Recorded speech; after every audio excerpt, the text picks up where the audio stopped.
Hi guys, and welcome back to the channel. My name is Drew. If you've not been here before, great to have you. We are here learning, studying, exploring functional anatomy, and we're continuing a series on the rotator cuff muscles, of which there are five. And today we're looking at this bad boy here, the subscapularis, which is perhaps the most overlooked rotator cuff muscle, but one that definitely needs addressing if you want a healthy, functional shoulder.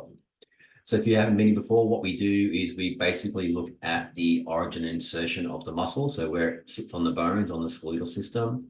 And then we look at the nerve innervation, so where it comes out of the spine. And then we look at the functional movement, so when the muscle contracts, how does it move the arm, or how does it move the shoulder blade, or how to do that together. And we just kind of chat and discuss about different kind of aspects of the muscle, which you might be of interest to you if you're a personal trainer, if you're a massage therapist, a body worker, physical therapist, or if you're just interested in human movement and understanding how the body works better. Because when we learn functional anatomy, essentially what we're learning is how the muscles work, how they're designed to work on the body. And when you understand that, when you go to prescribe exercise, so it might be like a stretch or a strength exercise, then you can have a better idea of what you're doing. So it gives you that more kind of confidence, and it builds autonomy, and we understand the purpose of what we're doing. So there are really three key areas we want. We want to build mastery, so understanding of what we're doing so that we can keep doing things at a better level, higher level. Autonomy, so that once we understand it, we've learned it, then we can do things on our own. And then the purpose. And the purpose is two levels, really. So level one is understanding the purpose of the movement and what its job is. And also high level purpose is why you want to learn this anatomy. So you might be recovering from an injury. It might be your job as a PT or a physical therapist. And so just understanding the body gives you that power to really prescribe and to move well. And that allows you to do all the fun things in life, whatever it is that you want to do. So let's get stuck into it. As always, we're using the app Complete Anatomy. The link will be down in the description. I'm only showing you a small piece of what this app can do. Highly recommend you get it. It's a really, really great app. I'm not affiliated with Complete Anatomy or anything like that, so I'm not giving any money, but that's cool. It's just a great app. It's a great learning tool. Particularly if you haven't got the opportunity to get into an anatomy lab and get hands on actual bones and models and potentially even get others, which is, if you ever get a chance to do that, highly recommend it. Otherwise, this is kind of like the next best option. So let's look at our origin and insertion first. So the subscapularis muscle is really, really unique because it actually sits underneath the shoulder blade. So it sits between the shoulder blade and the rib cage. So it makes it pretty much impossible to access directly with stretching, stealth myofascial release. You can't get a massage ball in here at all. And like, it's just really, really hard to access. So the only way we can really access it properly is to move the shoulder blade correctly. And in doing so, you will kind of like get this muscle to start contracting and functioning appropriately. So it's super, super important to do. So the origin is typically the attachment which is closest to the midline. So the origin is going to be all on this inside line of the shoulder blade. So if I can isolate it, maybe I can isolate it. Yeah, perfect. So we have here the inner angle of, or the inner line of the scapula. So this is an anterior view. So this is facing from the front. And it attaches pretty much onto the entire scapular body on the anterior. So this wall here is called the scapular fossa. So this is why it's called subscapularis.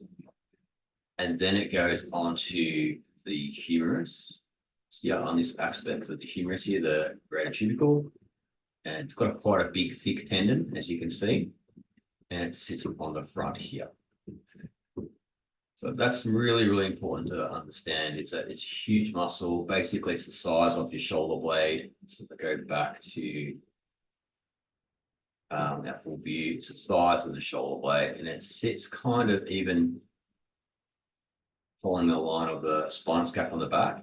You can kind of see that it's going right up to the top of the scapula there as well. So it's covering the whole anterior view portion of the shoulder blade of the scapula itself. So the insertion is the lesser tubercle. Sorry, I misspoke there. So we have this one is the greater tubercle here, and here is the lesser tubercle. This groove is the bicipital groove. That's where the bicep tendon comes up through. And when we do the biceps, got an itchy nose today for some reason. Maybe it's my coffee. We'll see. But when we do the biceps, you'll see that one bicep tendon kind of goes up through here, and another one kind of comes up into this bone here, which is called the coracoid process. Okay, so when we're visualizing muscles contracting, you want to look at the lines of the fiber direction. So muscle fibers are aligned in usually a parallel direction or a kind of bipennate direction. Okay. So when you got to visualize when the muscles contract, because they're going to cross bridge, so they're going to pull across each other. Okay. So if this part of the muscle is pulling this way and this part of the muscle is pulling this way, okay, that's going to be a concentric contraction. It will depend on if the shoulder blade is stable, as in it's like in a fairly firm position, then the shoulder itself will move. Or if the shoulder is fixed and this muscle contracts, it's going to pull the shoulder blade in this way. So a part of functional anatomy and functional movement is understanding that muscles often work in both directions, and it depends on which part of the joint or the structure is the most stable to allow the movement to happen at the other joint. And of course, you can get joint movement at both ends, okay, and that requires a lot more complex stabilization. So this concept of core stability is really important. It's not so much that the stronger your core is, the better it is. It's more about coordinating the muscles to be engaging and contracting in the right order and sequence as a team, as a unit, to help create movement. Because essentially we have move muscles, some muscles that are designed to move the joints, and then we have postural stabilizing muscles, which are designed to keep the skeletal structure in a nice firm position to allow that movement to be generated off the skeleton. It's a bit of a combination of left, right, if you will. The nerve innervation here is C5, C6. So that means cervical vertebrae 5 and 6. So the easy way to count that is you just count the spinous processes. So we have 1, 2, 3, 4, 5, C5, and then C6.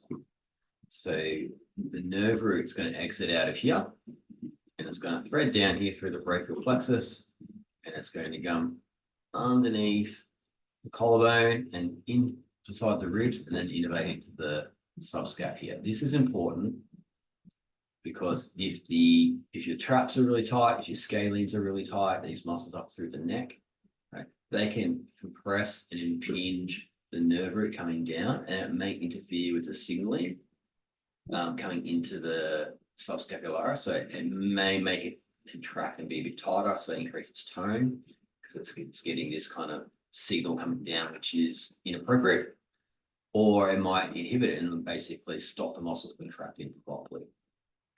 So when we're addressing rotator cuff, if you do not address the neck, you are missing out on probably a big piece of potential what's happening, because it can go both ways. You can get a neck injury, so C5, C6 neck injury, like a whiplash perhaps.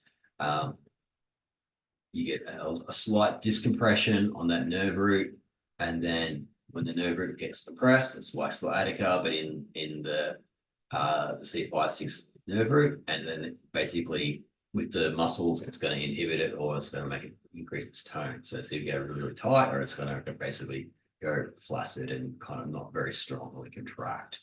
So if you don't address neck and with rotator cuff problems, you're missing out. You gotta think about the neck as well. Okay. So when we're doing initial rotator cuff screen, I want to work with people with rotator cuff shoulder rehab. I'm always thinking, okay, any history of neck injuries in the past, in the future, what kind of job role do they have?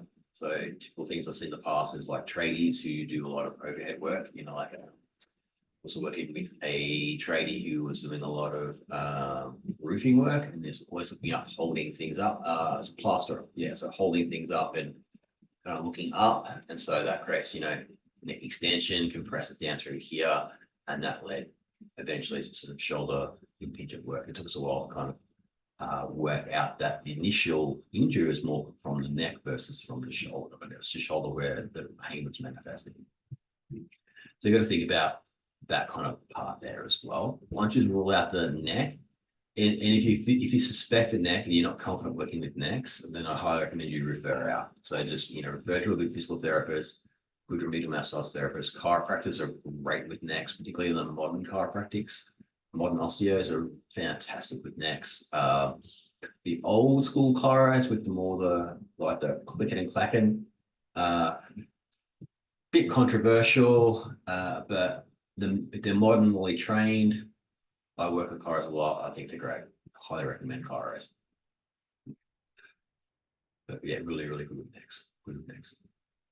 So yeah, get the neck sorted, and then we can kind of then start looking at the movement of the subscapularis. So let's go to motion.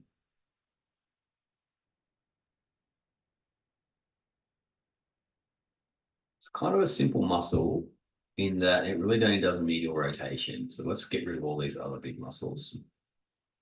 So remember, we're looking from the front is the anterior view. Okay, assuming this shoulder blade is nice and stable. When it contracts, it's going to pull on that lesser tubercle, and it's going to create that turning of the humerus, that internal rotation. So it's an internal rotation muscle. Now, unlike all the other rotator cuff muscles, which are external rotation muscles, here we have the subscapularis is an internal rotator. Now, something to be aware of, if I bring this back here, we also have pec major, latissimus dorsi, and teres major are all internal rotators as well. So we've got, and also depending on the anterior fibers of the deltoid, we also have here. So we have 1, 2, 3 huge movement muscles, and then teres major, and then of course subscapularis. So that's 5 internal rotators of the shoulder. So that's where the shoulder goes in like that. So it rotates in. Just keep that in mind. If we recall back to our other rotator cuff muscles, being our subscapular supraspinatus up here, our teres minor here. Correction, subscap, infraspinatus here, supraspinatus here, and then teres minor here. So three external rotators of the humerus. So those 3 little muscles are not going to compete against these huge muscles here. They're just not going to do it. So if you're trying to do rotator cuff work, rehab a tendon of the supraspinatus, infraspinatus, particularly they're the 2 common ones, and also the third one is the bicep tendon. If you're trying to rehab those things and you don't release or address tightness in the chest, tightness in the deltoid, tightness in the lats, if you don't release those things and get them back to a normal resting position, no amount of dumbbell or band external rotations, all that stuff won't work. It just won't work because these muscles are keeping this arm pinned into internal rotation here. So let me this easy to see. So external rotation there, internal rotation. So watch the thumb and the little finger here. So thumb on the outside, watching it here, turning it out, turning it in, turning it out, turning it in. So external rotation, internal rotation, external rotation, internal rotation. So if we stop here at external rotation, the way to compensate for this is not by doing all those little rotator cuff band exercises, which in my opinion are pretty much a waste of time. What you need to do is restore rhomboids, middle trapezius, lower trapezius. Okay, so you get the shoulder blade starting to adduct and depress. When you adduct and depress, you'll basically roll the humerus back into external rotation as you do that. So if you watch from the back, it's not doing it. There's isolating its movement here. But in a proper functional movement, as you externally rotate the arm here, then the shoulder blade will move with it. And the shoulder blade will move with it. So let me pull up the rhomboids, see if we can see that. So this is the big mistake a lot of people make in shoulder rehab, is they just get obsessed with these rotator cuff exercises, and you're just not restoring, you're not putting the muscles in a position where they can actually do their job. So nothing improves. Rhomboid major on the left. Let's have a look. So, okay, click over that. So we've got rhomboid major here. And then on the front here, we've got subscapularis here. Now, if we go to rhomboid major and look at the action or the motion. Here we go. So rhomboids are retracting and adducting the shoulder blade. So basically that shoulder blade squeeze. Now from the side, watch the movement of the shoulder. See all this movement here? This movement needs to happen. So here, this is called retraction. This is where it gets a little tricky, right? Because we've also got our lats, because the lats are going to be tracting and they're going to be pulling the arm back a little bit. So if you do things, exercises like deadlifts or lat pull downs or chin-ups, and you hear someone talking about a lat set, what they're talking about is the lat pulling the shoulder blade or the shoulder kind of down and back a little bit, and it like stabilizes. So you can do a strong pull or press out of it, or a lift if you're doing a deadlift. Now, this movement here is really important. So imagine the arm was in this position still, and then the shoulder blade contracts, the rhomboid contracts. It's going to then pull the whole shoulder blade back that way. So if you don't restore this rhomboid, what will happen is you'll essentially get stuck in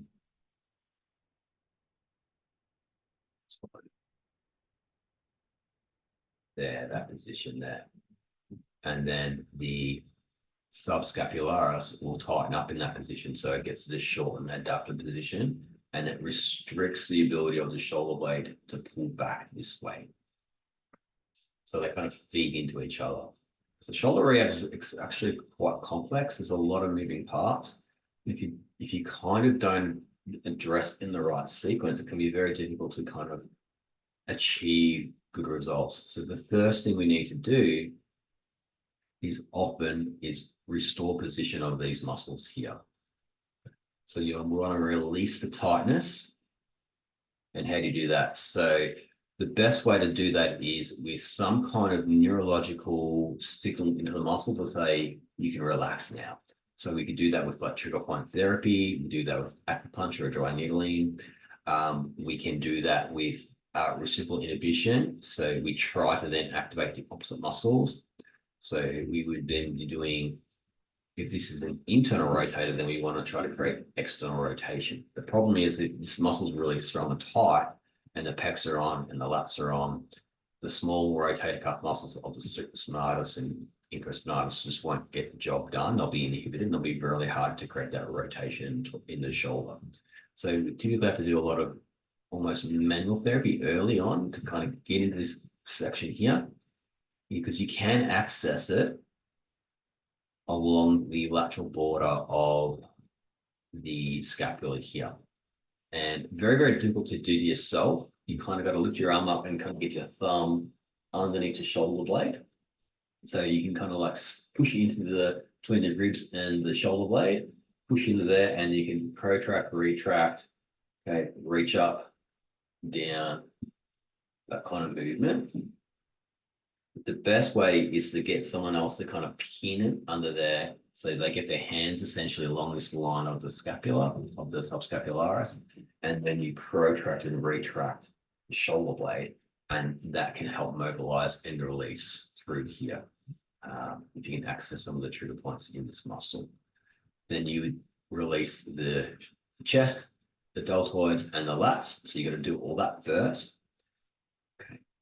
Then you start to layer in your strengthening exercises for the rotator cuff, external rotators, rhomboids, traps, particularly.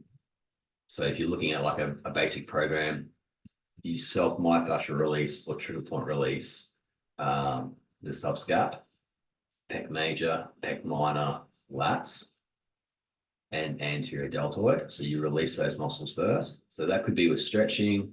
If you can kind of access the PNF techniques, you can kind of then release it with PNF as well, or ART, active release therapy.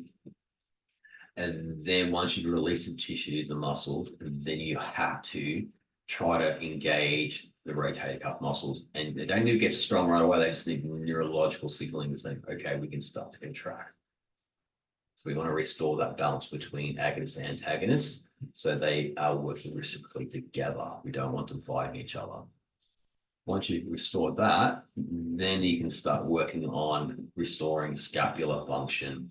So things like protraction, retraction, elevation, depression, adduction, abduction, working on those 3 key areas. Once you've restored that, then you start working on integrating shoulder movement with scapular movement with respiration particularly, because when you breathe in, the rib cage expands.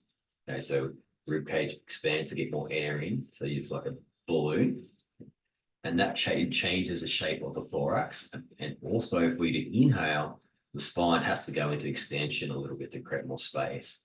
So then you get, when you breathe in, the chest lifts up and you tip back a little bit. Then that changes the orientation of the scapula, which changes the orientation of the glenoid tubercle there, which means that the position of the humerus will be different. So then you got to retrain respiration particularly. And when you retrain respiration particularly, then you'll focus on diaphragmatic breathing, abdominal breathing, and then also releasing excessive thoracic neck accessory respiration breathing as well. Because you'll often find that in rotator cuff problems, shoulder problems, is that because these muscles become so hyperactive and tight, they lift the chest up, like you just take a big inhale, but then they don't let go. So then the chest won't release properly. And so you can't get a full exhale. And so the chest stays a bit lifted, and then people become upper chest breathers or neck breathers. And then that impacts all these structures coming through the neck. And we know that if you're a chest breather, that can lead into more kind of dysfunctional breathing patterns, which can lead into hyperventilation breathing patterns, which can lead into increased stress and anxiety. Particularly, they kind of feed into each other because this is a stress position, right? You feel stressed, you typically do that. Okay. So when you hold that in the physical body, that manifests mentally as well. And so that can actually affect your mental health or your mental state. So this way we treat the body, and by treating the body, we can then help treat the mind as well.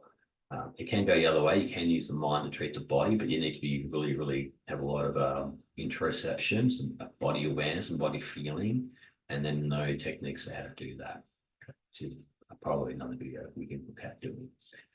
But if you can learn how to breathe correctly, whenever I'm doing any shoulder rehab, absolutely have to teach people how to breathe properly, particularly if I can see that they're stuck in this kind of upper thoracic breathing pattern. Because if you're stuck, then the shoulder blade doesn't move properly. Okay, and then you get impingement because the shoulder blade's stuck in one position, and essentially you're moving like this. Like if you're just trying to do internal external rotation and there's no shoulder blade movement, That's bad news bears. That's a recipe to create impingement. All right. So technically this should be shoulder blade moving forward, shoulder blade rolling back. So shoulder blade going into protraction, shoulder blade coming into retraction. And the key muscle for protraction, just put this one in, is serratus anterior. We'll do a whole video on serratus anterior as well.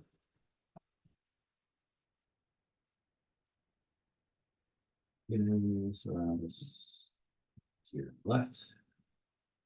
Perfect. This is probably the most overlooked muscle in shoulder rehab, and it's one of the most important.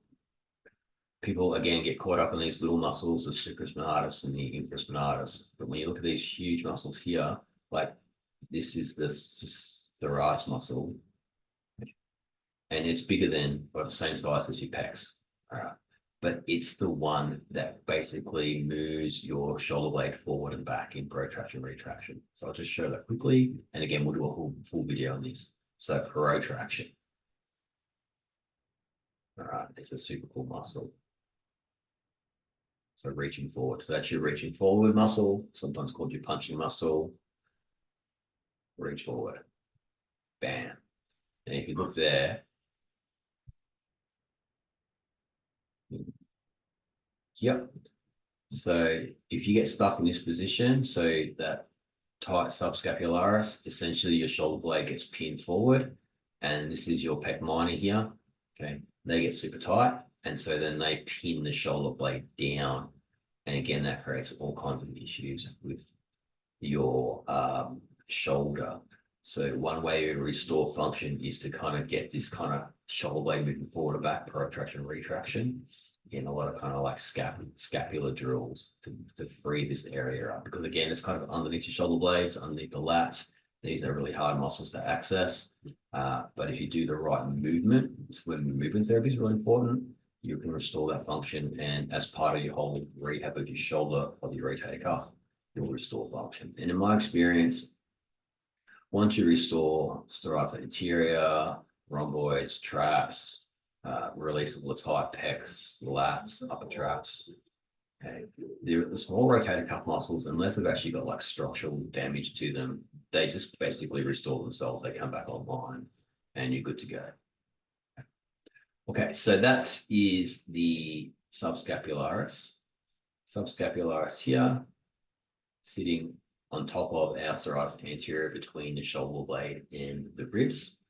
Okay, it's a strong medial rotator, works with the pec major, latissimus dorsi, rhomboids, okay, and primarily stabilizing of the shoulder as well. If you found that helpful, enjoy the video.